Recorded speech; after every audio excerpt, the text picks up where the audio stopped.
Yan. Lapit. Yan. Hey, Pod. Opo, ano po yun? So, kumusta po ang preparasyon sa bagong season ng PBA? Okay naman. So far, medyo nakukondisyon na yung mga player. Parang coach ako sumagot. Medyo nakukondisyon na kaming mga player. Yan. Medyo nandun na. Siguro mga 80% na yung level ng kondisyon namin. Sa'yo, ikaw masipag kang mag-training. So ano yung target mo this year? Anong mga goals mo sa individually? I think dahil medyo matagal na tayo sa liga, no. So it's more important na siguro para sa akin yung to win a championship again. It's been a while since the last time na nanalo kami sa Magnolia. So I think yun yung pinaka main goal ko talaga. Paul, 11-0, sinurp niyo yung on-court.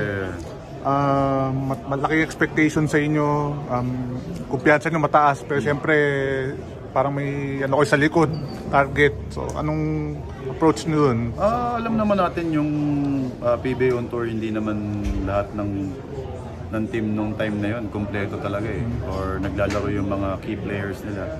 Pero again, ginamit namin yung PBA on tour to get better as a team and mag-improve kami as a team. So I think sana makatulong yung mga natutunan namin ng PBA on tour, madala namin yung kumpiyansa namin sa regular season. So ayun. Do you think may gusto rin kayong i-prove na yun nga, yung 11-0 na yun na hindi naman kayang gawin? I mean, maging nandun kayo sa mga competitive teams. I think yes, kasi lagi kaming kinakapos sa dulo. So, I think ayun yung gustong i-prove nung buong team na kaya din namin. And yun nga, kailangan magtulong-tulong kami na medyo hindi magiging magaan yung laban namin ngayon sa darating na conference. So hopefully lahat ng pinaghihirapan namin sa mga practice namin, ma-convert namin lahat to the regular season.